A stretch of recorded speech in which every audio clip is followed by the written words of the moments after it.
గీ వార్త కోసమే ఈ పేపర్ తీసిన నేను. మనం మళ్ళీ వెనక్కి వెళ్తున్నామా?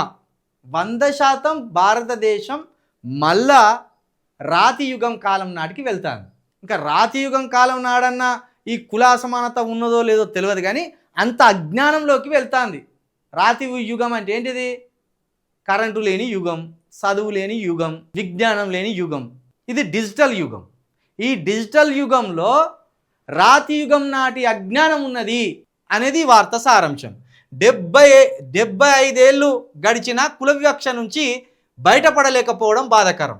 కేవలం 75 ఏళ్ళలో ఎట్లా పోతుంది అనుకుంటాను మీరు? సుప్రీంకోర్టు వారు ఈ కుల అసమానత 1000 సంవత్సరాల నాటి కుల పునాదులు ఈ 75 ఏళ్ల ప్రజాస్వామ్య పద్ధతిలో ఎందుకు కూలిపోతాయి?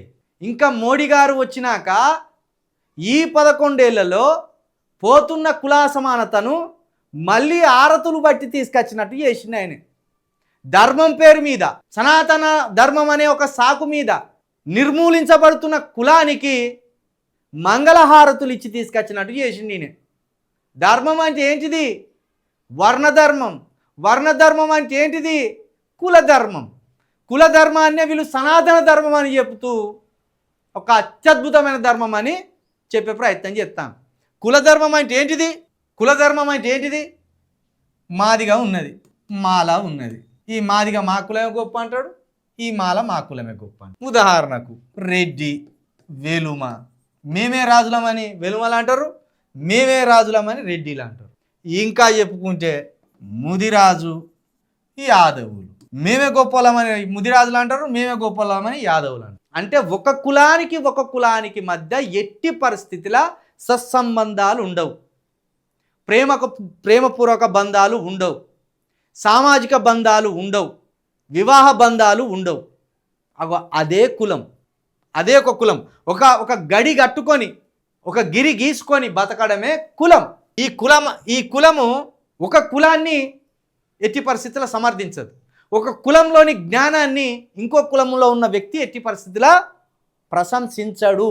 నీకు దళితులకు ఎంత జ్ఞానం ఉన్నా మిగతా కులాలు ఎట్టి పరిస్థితుల్లో సమర్థించవు, ఎట్టి పరిస్థితుల వాళ్ళను ప్రశంసించడానికే ఇష్టపడు. కులము అంత భయంకరమైనది కులం. కాబట్టి ఏమంటాను, 75 ఏళ్ళు గడిచినా కూడా కుల వివక్ష నుంచి బయటపడలేకపోవడం బాధాకరం. ప్రేమిస్తేనే తట్టుకోలేరు. ఒక మాదిగ వారి అబ్బాయిని ఒక రెడ్డి వారి అమ్మాయో వెలుమ వారి అమ్మాయో ప్రేమిస్తేనే తట్టుకోలేరు. అంతెందుకు ఒక బీసీ వారి అమ్మాయే మాదిగ వారిని ప్రేమిస్తే బీసీలు కూడా ఓర్చుకోలేరు. అట్లుంటుంది కులానికి సంబంధించి భయంకరమైన దాని తీవ్రత. విద్యా సంస్థలు జాతీయ సమైక్యతను ప్రతిబింబించాలి. సిజేఐ సూర్యకాంత్. అంటే విద్యా సంస్థలో కూడా, నేషనల్ ఇన్స్టిట్యూట్లో కూడా ఈ కుల సమస్య ఉన్నది. అందుకే కదా రోహిత్ వేముల చంపబడ్డాడు. రోహిత్ వేముల ఆత్మహత్య చేసుకున్నట్టు మనకు అందరికి అనిపించిన రోహిత్ వేముల చేసి పోరాటం చేసి చేసి చేసి అలసిపోయి మరణించవలసి వచ్చింది. HCU లాంటి ఒక అత్యద్భుతమైన యూనివర్సిటీలో ఒక ర్యాంకు కొట్టి ఒక విద్యార్థిగా చేరి ఒక అద్భుతమైన జీవితాన్ని గడపవలసిన రోహిత్ వేముల కుల అసమానతకు గురై, కుల అవమానానికి గురై పోరాడలేక మరణించి అదే వార్తని సుప్రీంకోర్టు రాసుకొచ్చింది. ఇంకా కులం ఉన్నదా ఏమంటాను? ఇప్పుడు కొందరు కులంకి ఇప్పుడు ఎక్కడిది అంటాను. కులం ఇప్పుడు కాదు, ఇంకా ఉంటుంది. కులం అనే సర్టిఫికెట్లో కొట్టేసిన రోజే కులం పోయినట్టే. కుల సర్టిఫికెట్లు మంజూరు చేయని రోజు కులం పోయినట్టు. కులాన్ని చూసి పెళ్లి చేసుకోకుండా ఉన్న రోజు కులం పోయినట్టు. ఒకరికొకరు సామాజిక బంధాలు ఏర్పరచుకొని ఆర్థిక సమానత్వం సహజంగా చూసుకుంటారు. నాకు ₹1 కోటి, నీకు ₹1 కోటి, అది ఆర్థిక సమానత్వం.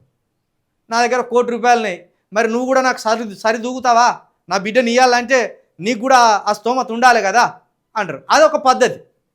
ఎందుకంటే గుడిసెలున్నోనికి కోటీశ్వరుని బిడ్డని ఇవ్వడానికి ఎవడు ఇష్టపడడు. కానీ ₹1 కోటి మాదిగ వ్యక్తి దగ్గర ఉన్నాయి, ₹1 కోటి రెడ్డి వ్యక్తి దగ్గర ఉన్నాయి. ఈ ₹1 కోటి ఉన్న మాదిగ వ్యక్తి ఇంటికి ఈ రెడ్డింటి పిల్లని ఇవ్వడానికి ఎట్టి పరిస్థితుల్లో ఇష్టపడరు. అది కుల అసమానత. అది ఈ దేశంలో ఉన్నది. ఇప్పుడు మాదిగ మంత్రే, రెడ్డి మంత్రే. మరి ఇద్దరు వివాహ బంధాలు ఏర్పడతానే వీళ్ళ మధ్య? ఈ కుటుంబాల మధ్య వివాహ బంధాలు ఏర్పడతానే? అస్సలు ఏర్పడాయి. అది కులం.